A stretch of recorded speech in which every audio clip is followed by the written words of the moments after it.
বিশ্বকাপ দল থেকে বাদ পড়েছে সাইফুদ্দিন, এমনকি জায়গা মেলেনি স্ট্যান্ড বাই হিসেবেও। নানা জল্পনা কল্পনা শেষে টি-20 বিশ্বকাপের দল ঘোষণা করল বিসিবি।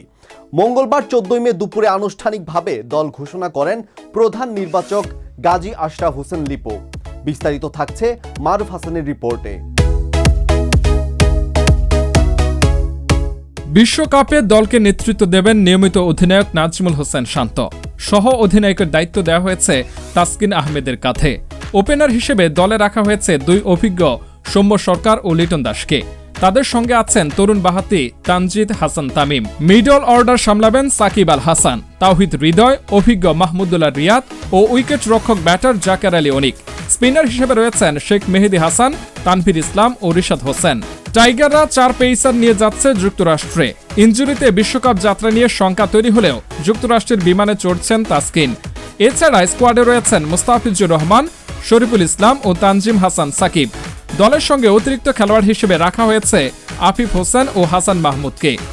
ঘরের মাঠে সর্বশেষ অনুষ্ঠিত টি-20 সিরিজ দিয়ে দীর্ঘদিন পর আন্তর্জাতিক ক্রিকেটে ফিরেছিলেন পেস অলরাউন্ডার সাইফুদ্দিন। সিরিজে 4 ম্যাচে শিকার করেছিলেন 8 উইকেট। এর মধ্যে 2 ম্যাচে শিকার করেছেন 3টি করে উইকেট। ধারণা করা হয়েছিল বিশ্বকাপের দলে জায়গা পাবেন সাইফুদ্দিন, তবে শেষ পর্যন্ত সুযোগ পাননি এই অলরাউন্ডার। এক নজরে দেখে নেওয়া যাক বাংলাদেশের বিশ্বকাপ স্কোয়াড। বাংলাদেশ ক্রিকেট বোর্ডের পক্ষ থেকে আমি বাংলাদেশ জাতীয় ক্রিকেট দলের নাম ঘোষণা করছি, যে দলটি টি-20 বিশ্বকাপে অংশগ্রহণ করতে যাচ্ছে 2024 সালে। মোহাম্মদ নাজমুল হোসেন শান্ত দলনায়ক, তাসকিন আহমেদ ভাইস ক্যাপ্টেন, লিটন কুমার দাস, সৌম্য সরকার, তানজিদ হাসান তামিম, সাকিব আল হাসান, মোহাম্মদ তাওহিদ হৃদয়, মাহমুদুল্লাহ রিয়াদ, জাকের আলী অনিক, মোহাম্মদ তানভীর ইসলাম,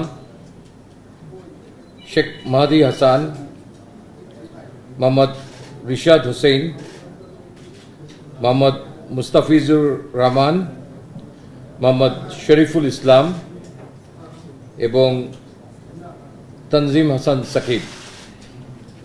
এই দলটির সঙ্গে ট্রাভেলিং রিজার্ভ হিসেবে 2 খেলোয়াড় যাচ্ছেন। তারা হচ্ছেন হাসান মাহমুদ এবং আফিফ হোসেন ধ্রুব। এবং উল্লেখ্য যে বিশ্বকাপের আগে ইউএসএর সঙ্গে আমাদের 3টি টি-20 ম্যাচের সিরিজ আছে, সেখানে এই দলের সঙ্গে সংযুক্ত 2 ট্রাভেলিং রিজার্ভও সেখানে অংশগ্রহণ করবে।